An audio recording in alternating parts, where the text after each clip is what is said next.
ஹரி, மதுரையின் முக்கிய அடையாளங்களில் ஒன்று தமுக்க மைதானம். அங்கு தற்போதைய போராட்ட கள நிலவரம் என்ன? விரிவாக பதிவு செய்யுங்கள்.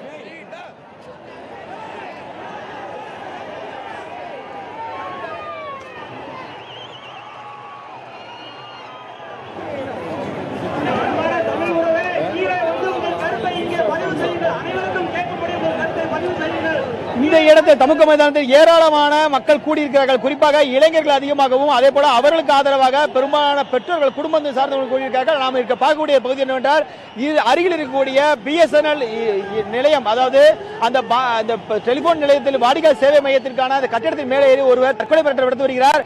இவர் அதாவது இங்கு ஜல்லிக்கட்டுக்கு ஆதரவான ஒரு அணுகுமுறை எடுத்துக்கொண்டு அவர் மேலிருந்து ஊட்டியிருக்கிறார். இன்னொருவர் மேலே அங்கு ஒரு பெட்ரோல் கேனை எடுத்துக்கொண்டு தற்கொலை முயற்சி எடுத்து வருகிறார். அவர் தன் மீது பெட்ரோலை ஊற்றிக்கொண்டு தற்கொலை முயற்சி செய்வதாக அந்த பெட்ரோல் கேனை ஊற்றிட்டு அவர் தன்னை கொளுத்துவதாக தெரிவித்திருக்கிறார். அவரை காப்பாற்றுவதற்காக மற்ற நண்பர்கள் முயற்சி எடுத்துள்ளார்கள். அதே போல மேலே இருக்கக்கூடிய ஒருவர் கீழே விழுந்து தற்கொலை செய்து தனது தற்கொலை மிரட்டல் விடுத்து வருகிறார். அவரை வேண்டாம் என்று அவரோடு உடன் இருக்கக்கூடிய நண்பர்கள் கூட்டி வருகிறார்கள்.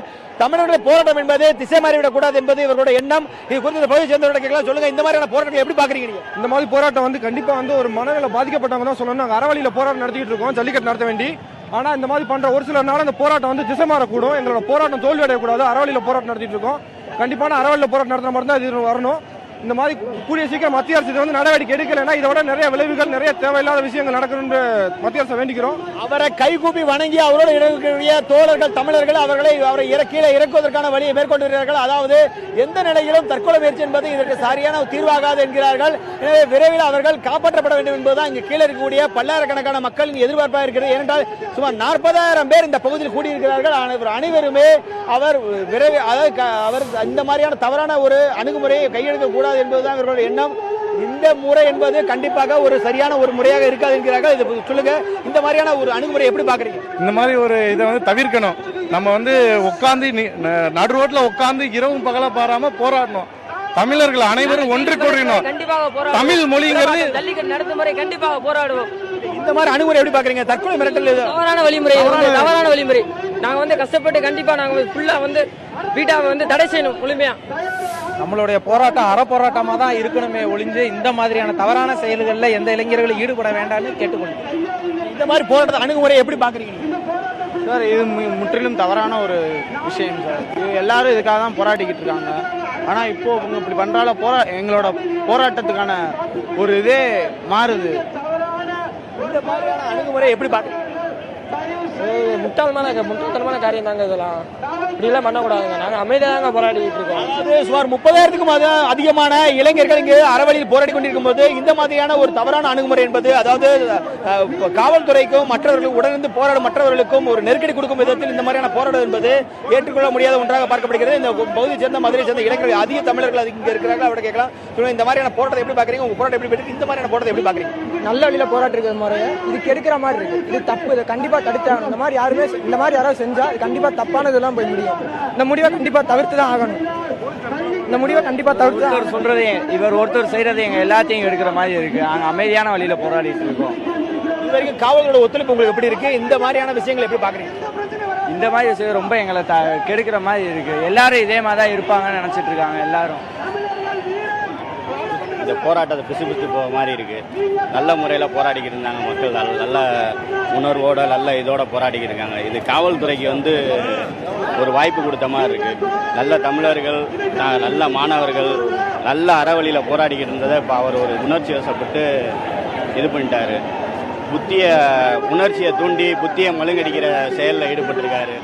இந்த மாதிரி முடிவை எடுக்கக்கூடாது. இது உடனிருந்து அமைதியாக போராடக்கூடிய மற்றவர்களுக்கு ஒரு நெருக்கடியை கொடுக்கக்கூடிய விதமாக பார்க்கப்படுகிறது. இது எந்த வகையிலும் ஒரு சரியான முடிவை தராது.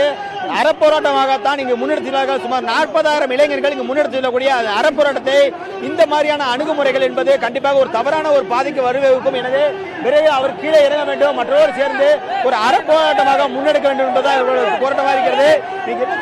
அவர் போராட்டத்தை எதிர்த்திருக்கிறார் சார். அவரை முதல்ல அரெஸ்ட் பண்ண சொல்லுங்க போலீஸ் வச்சு. அவர் போராட்டத்தை எதிர்த்திருக்கிறாரு. குடியிருக்க மாணவர்களை வழி மாற்ற பாக்குறாங்க. இங்க இருக்கிற மாணவர்களை திசை திருப்பத்தினால இந்த மாதிரி செயலில் ஈடுபடுறாரு. அவரை விட்டு உடனே அரெஸ்ட் பண்ண சொல்லுங்க. ஏன்னா மாணவர்கள் 3 நாளா போராடி. கல்லூரி இளைஞர்கள் நீங்க எப்படி பாக்குறீங்க சார்? நேற்று நைட்டு வந்தோம், 110 பேர் இருந்தோம் ஸ்டார்டிங். சரிங்களா, 600 பேர் ஆனாங்க. நைட்டு சாப்பிட்டுட்டு போயிட்டாங்க. நாங்க அறவழியில காலையில இருந்து சாப்பாடு தண்ணி எல்லாம் போராடிக்கிட்டு இருக்கோம். இந்த மாதிரி ஒரு சில செய்யற தவறுனால எங்களோட போராட்டங்கள் வந்து அறவழியில இருந்து விலகி போகக்கூடும். சார் இது முற்றிலும் தவறான ஒரு விஷயம் சார். காலில இருந்து எல்லாருமே போராடிக்கிட்டு இருக்கோம். இப்ப எங்களோட போராட்டத்தை கெடுக்கிற மாதிரி இது நடந்துகிட்டு இருக்கு. இவரை தயவு செஞ்சு காவல்துறையிட்ட சொல்லி அரெஸ்ட் பண்ண சொல்லுங்க சார். உணர்ச்சியை தூண்டி புத்தியை மழுங்கடிக்கிற செயல் மாதிரி அவர் நடக்கிறாரு. அதை தடுத்து தயவு செய்து காவல்துறை வந்து அதை தடுத்து நிறுத்தணும். மாணவர்கள் ரொம்ப அறவழியில் மிகுந்த நம்பிக்கையோட போராடினாங்க. அதை ஒரு சிலர் தவறாக நடக்கிறனால கொஞ்சம் வேதனை அளிக்குது. அற போராட்டத்தில் மாணவர்கள் ஈடுபட்டிருக்கும் பொழுது இந்த மாதிரியான ஒரு அணுகுமுறை என்பது கண்டிப்பாக அவரை ஒரு தப்பான ஒரு அடையாளத்தை கொடுக்க வரும். இந்த மாதிரியான போராட்டம் கூடாது என்பதுதான் இந்த கூடியிருக்கக்கூடிய மாணவர்களின் எதிர்பார்ப்பாக இருக்கிறது. ஏனென்றால் காலை முதலே ஒரு அறவழியில் அமைதியான முறையில் போராடி வருகிறார்கள். இந்த மாதிரியான ஒரு தவறான அணுகுமுறை என்பது உடனிருந்து அறவழியில் போராடக்கூடிய மற்ற மாணவர்களுக்கு மிகுந்த ஒரு நெருக்கடி தரக்கூடும். அதே போல பாதுகாப்புக்கு இருந்தாலும் ஒத்துழைப்பாக இந்த போராட்டத்துக்கு ஆதரவு தெரிவித்த அந்த காவல்துறையினருக்கும் மிகுந்த ஒரு நெருக்கடி தரக்கூடும். இந்த மாதிரியான போராட்டத்தை நீங்க எப்படி பார்க்க சார்? எந்த அளவுக்கு அவங்க மனசு பாதிக்கப்பட்டிருந்தா இந்த அளவுக்கு பண்ணுவாங்க. அந்த அளவுக்கு அவங்க மனசு வெக்ஸா இருக்காங்க இந்த போராட்டத்துக்காக. ஒரு சிலர் தாங்கிக்கிறாங்க, போராட்டம் அறவழியில் பண்ணணும். ஒரு சிலர் அவங்களால தாங்க முடியாமல் இந்த மாதிரி முடிவு எடுக்கிறாங்க. இதுக்கு எல்லாத்துக்குமே மாநில அரசு மத்திய அரசு முழுக்க பொறுப்பு. அவங்க தான் முழு பொறுப்பு இதுக்கு எல்லாத்துக்கும். உங்களோட நெருக்கடிகள் இப்படிதான் சாத்தியமாகுமா? இப்படிதான் நம்ம விடுதலை வாங்கணுமா? ஏன் இந்த மாதிரியான அறவழி போராட்டத்தை நம்ம விடுதலை பண்ணிருக்கோம் அப்படிங்கிறது சாத்தியமா? இத்தனை பேர் வந்து அமைதியான போராட்டம் நடத்திக்கிட்டு இருக்காங்க. ஒரு சில பேர் அவங்களால முடியாத கஷ்டத்துக்கு இந்த ஒரு சிலர் தவறான முடிவு எடுக்கிறாங்க. ஆனால் அதை எடுக்கக்கூடாதுதான். தமிழ்நாட்டில் இதை சொல்ற நீங்களும் ஒரு தமிழர் தான், அதை பிரதிபலிக்கிற ஊடகங்களும் தமிழர்கள் தான். அப்படி இருக்கும்பொழுது இந்த மாதிரியான ஒரு அணுகுமுறைங்கிறது எப்படி ஒரு மற்றவங்களுக்கு ஒரு நெருக்கடி தராதா? காவல்துறைக்கு ஒரு நெருக்கடி தராதா? பிரதிபலிக்கிற ஊடகங்கள்ன்றீங்க. இன்னைக்கு வந்து உங்க சேனல் புதிய தலைமுறை இது நியூஸ் சேனலும் உங்க புதிய தலைமுறை தவிர வேற எதுவுமே நான் பார்க்கல. தந்தி டிவி சன் டிவி யாருமே பார்க்கல. அப்படியே சன் நியூஸ் வந்தா கமிஷனர்கிட்டயோ இவங்ககிட்ட எடுத்துட்டு போயிடுறாங்க. எங்கிட்ட என்ன போராட்டம், எங்களுக்கு என்ன தேவை எதுவுமே அவங்க கேட்க மாட்டேன்றாங்க. அப்புறம் என்ன சார் மீடியா நீங்க சொல்றீங்க? ஒட்டுமொத்தமா தமிழகம் முழுக்க இந்த மீடியாக்கள் இன்றைய ஊடகங்கள் வந்து இதைத்தான் வலியுறுத்தி வராங்க. இன்னைக்கு தமிழர்களோட ஒட்டுமொத்த போராட்டமா இருக்கு. இருந்தாலும் இந்த மாதிரியான ஒரு சில அணுகுமுறைகள் என்பது இது சாத்தியமான ஒரு வெற்றியை தரும் நினைக்கிறீங்களா? இது சாத்தியமான வெற்றியை தர சார், தோல்வியை தான் தரும். ஆனா அவங்களால முடியல. அதுக்கு என்ன பண்ண சொல்லுவாங்க? தமிழர்களை அடக்கி அவங்க பொங்கிட்டாங்க. அவ்வளவுதான். நாங்க பொங்கி அறவழியில பாதி பேர் போராட்டம் நடத்துறோம். அதனால முடியாதவங்க தீ குளிக்க ட்ரை பண்றாங்க. அந்த மாதிரி தற்கொலை விஷயம் பண்றாங்க. காலையில இருந்து இங்க குளிர் காத்து வீசல, கடும் வெயில்லாம் வீசிட்டு இருக்கு. அந்த வெயில தான் இங்க இருந்து சுமார் 40,000க்கு அதிகமா மக்கள், மாணவிகள், பெண்கள் கூட அதிகமா உட்கார்ந்துருக்காங்க. அப்படிங்கும் போது அவங்களுக்கு அந்த போராட்டத்துக்கான ஒரு மதிப்பு இழக்காது சார். அது ரைட்டு தான் சார். நான் மதிப்பு இழக்கிறேன், நான் தப்பு தான் சொல்றேன். இப்பயே அவர் வந்து காவல்துறை வச்சு அரெஸ்ட் பண்ணணும். ஆனா அவரோட சூழ்நிலையை நீங்க யோசிச்சு பாருங்க. எந்த அளவுக்கு அவர் வந்து மனசு வெறுத்திருந்தா இந்த மாதிரி முடிவுக்கு எடுத்துருப்பாரு. அவர் மட்டும் இல்ல, அவர் தனிப்பட்ட நபரா இருக்க மாட்டார். கண்டிப்பா அவர் சார்ந்த ஒரு குடும்பம் இருக்கும். அப்படி இருக்கும்போது அவருக்கு அதுக்காக சார் காப்பாற்றப்பட்டார் சார். அவர் வந்து எங்களோட மாணவர்களோட முயற்சியால அவரோட பேச்சுவார்த்தை நடத்தி அவர் வந்து காப்பாற்றப்பட்டாரு. தயவுசெய்து காவல்துறை அவர் மேல எந்த நடவடிக்கையும் எடுக்கக்கூடாது. அணுகுமுறைகளை எப்படி பாத்தீங்க? இது யார் இன்னும் எடுக்க உண்மையிலே இது மாதிரி நடக்காம இருக்காங்க. கவர்மெண்ட் முழுக்க பொறுப்பேற்று அவங்க தான் சார் இந்த மாதிரி நடக்காத அளவுக்கு எங்களுக்கு எப்படியாவது முயற்சி பண்ணி ஜல்லிக்கட்டு நடத்துறதுக்கு ஏற்பாடு பண்ணி கொடுத்துருங்க. எங்களுக்கு கண்டிப்பான முறையில் ஜல்லிக்கட்டுக்கு அவசர சட்டம் இயக்கணும் சார். அப்படி இல்லைன்னா மத்திய மாநில அலுவலகங்கள் முற்றுகையிடப்படும் மாணவர்களால். மாணவர் சக்தியை சாதாரண நினைக்கிறாங்க. நாங்க நினைச்சா ஜல்லிக்கட்டை உடனே நடத்தி காட்ட முடியும். ஒரு உயிர் மாணவர் உயிர் போனா கூட என்ன நடக்கும்ன்றது எங்களுக்கே தெரியாது சார். அறிக்கை கொடுக்குறாங்களா? ஒரு அறிக்கை கொடுக்குறாங்களா? உங்களுக்கு ஆதரவு தெரிவிக்கிற ஏதாவது ஒரு அறிக்கை கொடுக்குறாங்களா? அவங்க 50 எம்பி மேல இருக்காங்க. ஒரு எம்பி கூட ஒரு சென்ட்ரல் கவர்மெண்ட்ல ஏதாவது ஒன்று பேசுறாங்களா? சொல்லுங்க பாப்போம். சென்ட்ரல் கவர்மெண்ட்ல எதுவும் பேச மாட்டேன்றாங்க.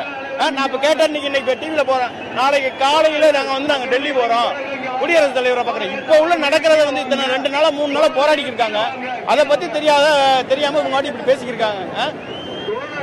இளைஞர்கள் போராட்டம் எந்த அளவுக்கு இருக்கு? ரொம்ப கடமையா தான் இருக்கு. இந்த போராட்டம் நடக்கும். இந்த ஜல்லி ஒரு தமிழர்ன்ற ஒண்ணு என்ன இல்லையா? ஒரு இவ்வளவு எம்எல்ஏ இருக்காங்கல்ல, ஒரு தமிழர்ன்ற உணர்வு இல்லையா? அவசர சட்டம் ஏற்ற சொன்னா சொல்றாங்க 9 நாள் டைம் கொடுங்கன்றாங்க. நைட் 7 மணிக்கு சட்டம் ஏற்றாங்க, 9 மணிக்கு நோட்டீஸ் எல்லாம். அவ்வளவு சட்டம் ஏற்ற தெரிஞ்ச ஒரு பிரதமர் மோடினால எங்க தமிழர் பாரம்பரியத்தை காப்பாற்றும் சட்டம் ஏற்க முடியாது ஒரு நாள்ல.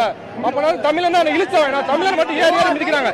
கேரளாக்காரருக்கு ஆர்டர் போறாங்க, தண்ணி தர மாட்டேன்றாங்க. தமிழனை மட்டும் இழிச்ச வேணாம் சார். அதாவது தற்பொழுது அவர் மீட்கப்பட்டிருக்கிறார். அதாவது இந்த போராட்டம் அறவழியில் சுமார் 40,000க்கும் அதிகமான இளைஞர்கள் மேற்கொண்டுள்ள இந்த போராட்டம் என்பது தற்பொழுது இந்த அறவழியில் சென்று கொண்டிருக்க தனிநபர் ஒருவர் அந்த போராட்டத்தில் இருந்து விலகி அவர் தற்கொலை மிரட்டல் விடுக்கும் வகையில் போராட்டத்தை மேற்கொண்டார். ஆனால் அந்த போராட்டம் சரியான பலன் தராது என்று அவரோடு உடனிருந்து போராடிய அவருடைய நண்பர்கள் அனைவரும் பேசி அவரை சமாதானப்படுத்தி தற்போது அவரை மீட்டுள்ளனர். இந்த விஷயம் என்பது கண்டிப்பாக ஒரு தவிர்க்கப்பட வேண்டிய விஷயமாகத்தான் இங்கு உடனே போராடக்கூடிய அறவழி போராடக்கூடிய மற்ற இளைஞர்கள் தரப்பில் சொல்லப்படுகிறது. ஏனென்றால் போராடக்கூடிய ஒவ்வொரு நபருக்கும் பின்னால் ஒரு மிகப்பெரிய ஒரு குடும்பம் இருக்கிறது. அவர்களை நம்பிதான், அந்த இளைஞர்கள் நம்பிதான் அந்த குடும்பம் இருக்கிறது. அப்படி ஒரு சூழ்நிலையில் இந்த மாதிரியான ஒரு முடிவு என்பது, இந்த மாதிரியான ஒரு அணுகுமுறை என்பது கண்டிப்பான ஒரு தவறான பதிலைத்தான் தரும். எனவே இவர்கள் இப்படி போராடக்கூடாது. இந்த அறவழியில் போராடக்கூடியது மிகவும் வரவேற்கத்தக்க ஒன்று. என்றால் இங்கே போராடுற மதுரையை மையப்படுத்தி ஆரம்பிக்கப்பட்ட போராட்டம் ஒட்டுமொத்தமாக தமிழகம் முழுவதும் பரவி வருகிறது. இதனைத்தான் ஊடகம் அனைத்துமே ஒளிபரப்பி வருகின்றன. இந்த நிலையில் இந்த மாதிரியான அணுகுமுறைகள் என்பது கண்டிப்பாக சரியான ஒரு பலன் தராது என்பது இவர்களுடைய எதிர்பார்ப்பு. அது மட்டுமல்ல, இதுதான் அவர்கள் பதிலாக தெரிவிக்கிறார்கள். இது குறித்து இந்த மாதிரியான அணுகுமுறைகள், போராட்ட அணுகுமுறை நீங்க எப்படி பார்க்க? தமிழ் இனத்துக்கு ஒரு பெரிய போராட்டம். தமிழ் இனத்துக்கு ஜல்லிக்கட்டு கண்டிப்பாக நடத்த வேண்டும். மத்திய அரசு முரளி கண்டிப்பாக அனுமதி கொடுக்க வேண்டும் என்று தாழ்மையோடு கேட்டுக்கொள்கிறோம். வணக்கம். இந்த போராட்டம் முதல்ல ஏன் ஆரம்பிக்குதுன்னு கேளுங்க. எல்லா மீடியாவுக்குமே தெளிவா ஒண்ணு சொல்லிக்கிறேன். எதுக்கு ஆரம்பிக்கிறான்? விவசாயம் செத்தப்ப வரல, இப்ப மட்டும் ஏன் வரான்னு கேக்குறீங்க. முதல்ல இந்த கருத்தை முதல்ல எல்லாரும் நப்பாட்டுங்க. ஏன் கேட்கறான்னு எல்லாரும் முதல்ல புரிஞ்சுக்கங்க. எல்லாத்தையும் விவாதம் பண்ணாதீங்க. ஏன்னு புரிஞ்சுக்கங்க. இனிமேல் உங்களுக்கு புரியலையா? யாரை நம்பியே, அரசு நம்பியே, மத்திய அரசு நம்பியே, மாநில நம்பியே, என் தலைவன் யாரை நம்பியுமே எங்களுக்கு இல்லங்க. யாரு மேலுமே நம்பிக்கை இல்லாத கடைசி வெளிப்பாடுதான் இது. மக்கள் மன்றமா உங்களையும் இந்த மீடியாவை நம்பி போராட்டத்தை ஆரம்பிச்சிருக்கோம். நீங்க தான் இனிமே பாத்துக்கலாம். அதாவது இளைஞர்கள் ரொம்ப ஆக்ரோஷமா மட்டுமல்ல, ரொம்ப அமைதியாகவும் போராட்டம் நடத்தி வருகிறார்கள். அது மட்டுமில்லாது அவர்கள் கண்ணீர் விட்டு கதறக்கூடிய விஷயம், நமது பண்பாட்டை பாதிக்கக்கூடிய அந்த தடையை நீக்க வேண்டும்.